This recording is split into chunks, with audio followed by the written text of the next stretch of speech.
Hey, yo tout le monde les amis, c'est Enoch, j'espère que vous allez bien. Aujourd'hui, nouvelle vidéo serveur, en fait c'est plutôt une partie 2 de cette vidéo,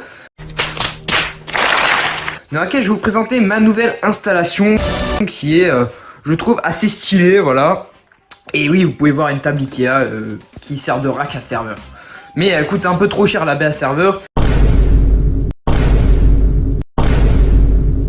Quelle indignité. Ça coûte environ 400 € sur Amazon, si tu en veux une bonne, mais pour taille de serveur. Plus le kit dérail pour le serveur, on est à 60 € facile. Je vais vous présenter tout ce qu'il y a, toutes les installations que j'ai faites directement sur ce réseau. Et oui, vous pouvez voir, nouveau petit studio.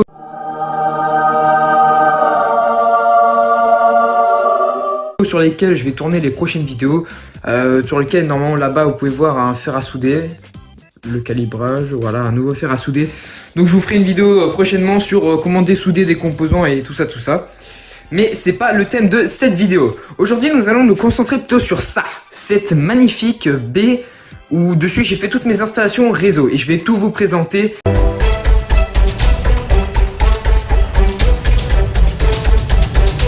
Comme vous pouvez voir ici, nous avons un petit routeur qui est déjà allumé. C'est un petit routeur Netgear sur lequel vous pouvez voir une petite étiquette dessus pour l'identifier sur le réseau, mais globalement si vous voulez c'est la passerelle du réseau. Ensuite vous pouvez voir exactement cet autre switch relié à un câble RJ45 sur le routeur situé au-dessous. C'est pour pouvoir connecter plus de choses dessus. À l'avenir j'achèterai un switch 24 ports pour mon serveur, ce sera un petit peu plus simple. Mais pour l'instant on garde cette installation réseau. Vous pouvez voir plusieurs câbles Ethernet, donc celui-là par exemple c'est pour relier mon PC Lenovo qui est juste en dessous sur le réseau. Ce câble là c'est pour manager le PC là, le HP, sur tout le réseau en fait. Et ça c'est pour distribuer le Wi-Fi sur le routeur, pour que tout ait accès sur le réseau. Et les trois câbles là que vous voyez c'est pour tout ce qui est pour que le signal réseau repart en haut par CPL. Donc ici vous pouvez voir un CPL diagramme avec l'inscription de l'adresse IP que j'ai mis en statique sur le réseau. Et du coup les deux autres câbles RJ45 c'est pour ILO. Donc ILO c'est l'interface de management du serveur HP Proliant. Et c'est tout bonnement excellent pour s'il y a un problème, tout faire à distance et pas redescendre en bas. Donc c'est excellent, juste c'est beaucoup trop bien. L'équivalent c'est Hydrac chez Dell. Et les autres je ne connais pas. Et du coup nous avons ici un deuxième câble réseau avec un petit lien, voilà. C'est pour tout ce qui est Windows Server avec l'hyperviseur que j'ai installé. Ici vous pouvez voir la face avant du serveur avec les autres machines que j'ai installées. Donc ici on a le PC Lenovo qui sert de test, donc tous les petits trucs un petit peu risqués et qui me sert de passerelle pour le réseau. Je l'ai foutu ici, voilà, donc on peut y accéder à distance, plus besoin d'écran et tout ça. Ici vous pouvez voir un magnifique serveur NAS QNAP qui ne fonctionne pas, je ne l'ai pas encore mis en route, mais dedans on a un disque dur de 2 Tera, ce qui est tout bonnement excellent. Et ici nous avons un disque dur de 80 Go sur lequel j'ai mis la majorité de mes données que j'ai foutues sur le serveur, mais il est un peu blindé, du coup il n'y a pas exactement tout.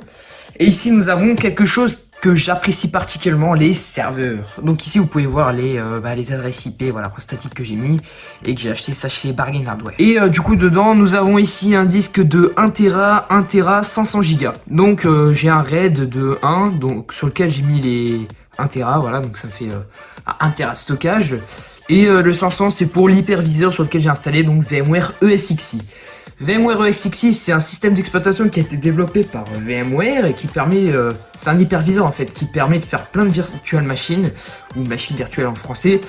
Donc dessus il y a 3 machines virtuelles. D'abord nous avons une machine virtuelle Windows Server 2008 R2 sur laquelle Minecraft tourne.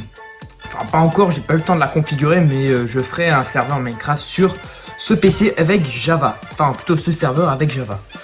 Ensuite nous avons également 2 autres machines virtuelles sur lesquelles on a aussi Windows Server 2008 R2 parce que je trouve que ce système est juste excellent. J'ai testé il y a pas longtemps la bêta de serveur 2025, c'est pas fou. Donc sur la première machine virtuelle que j'ai fait, elle s'appelle Data. Voilà, Data c'est pour tout ce qui est stockage à distance, NAS et tout ça, voilà, les petits services comme ça. Et nous avons une deuxième machine virtuelle qui s'appelle Web. Parce que dessus j'ai développé une page internet en HTML et qui est sur le serveur et qui se lance à chaque démarrage de tous les composants sur le réseau. Voilà, c'est juste pour le web et tout ça, tout ça. Bien, à présent maintenant nous allons remonter en haut et je vais vous présenter mon installation en détail.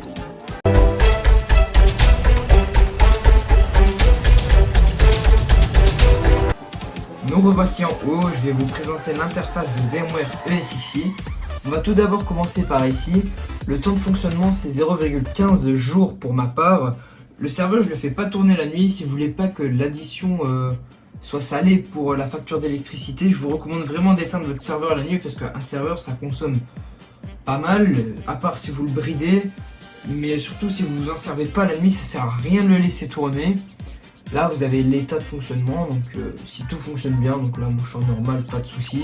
Et la version c'est 6.5.0, c'est la dernière version compatible avec les ProLiant de 8ème génération. Ici vous pouvez voir l'utilisation en temps réel de votre CPU, de votre mémoire, stockage, voilà, c'est des petits détails comme un gestionnaire de tâches. Ici vous avez un onglet matériel où il y a tous les composants qu'il y a dans votre serveur. Ici vous avez un onglet configuration, donc là c'est profil d'image, en fait c'est l'ISO que j'ai utilisé, que j'ai mis dans le serveur, voilà, c'est un ISO où il y avait déjà des drivers HP entreprise, du coup pour mon serveur. Et ici vous avez information système et cette case là sera floutée au montage pour pas que les informations soient révélées, pour des raisons assez logiques. Bah ouais, logique. Ensuite, ce qui est plus intéressant, c'est l'onglet Virtual Machine, ou plutôt machine virtuelle. Alors, vous pouvez voir qu'ici j'ai ma première VM, donc ça s'appelle Data 2008 R2, donc c'est ma VM pour mon serveur NAS en fait qui tourne sur Windows Server 2008 R2, donc voilà, ça, je l'ai déjà dit précédemment. Je vais pas aller sur cette VM parce qu'il y a des informations personnelles que j'ai pas forcément envie de montrer. C'est logique. Donc on va tout de suite se diriger sur Web 2008 R2. Donc ça c'est ma VM où j'ai partagé mon site internet sur un disque dur de 50 MO comme vous pouvez voir ici. Sur cette VM j'ai alloué 2 cœurs de CPU, 10 Go de RAM et 50 Go de stockage parce que c'est juste pour un disque dur avec Windows. Et le disque où je mets mes sites en HTML, bah j'ai pas besoin d'un grand espace de disque forcément, j'aurai juste à le redimensionner plus tard si j'ai envie de mettre un peu plus de choses dessus. Voilà, ça c'est pour la partie VMware ESXi. Maintenant, je vais vous montrer comment accéder au bureau à distance de ces machines virtuelles. Donc vous vous rendez dans l'explorateur de fichiers, voilà. Vous vous rendez sur la case réseau, ici. Vous voyez, là ici, il y a tous les appareils connectés en temps réel sur mon réseau. Donc là par exemple j'ai Windows 10 Wi-Fi, c'est le PC Lenovo que vous avez vu en bas précédemment. 2008 R2 Web, c'est le serveur web du coup. Et ici vous avez 2008 R2 Data, c'est le serveur NAS. Mais je vais pas vous montrer comment y aller. Donc sur 2008 R2 Web, je vais vous montrer comment on accède à distance. Vous faites un clic droit et vous obtenez ce menu là et vous faites se connecter avec la connexion à un bureau à distance. On vous demandera le mot de passe et l'utilisateur en général pour Windows Server, le nom d'utilisateur c'est administrateur. Et le mot de passe c'est celui que vous avez mis dès que vous avez installé votre serveur.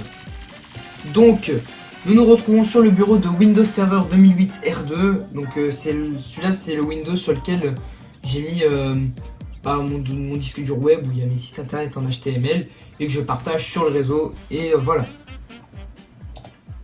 Alors, je vais vous montrer, on va retourner dans ordinateur et voilà, donc comme vous voyez ici on a le disque dur partagé sur le réseau web. Donc je vais aller dessus et je vais vous montrer la page internet qui se lance au démarrage du PC. Voilà, c'est la page que j'ai codée en HTML justement pour ce réseau.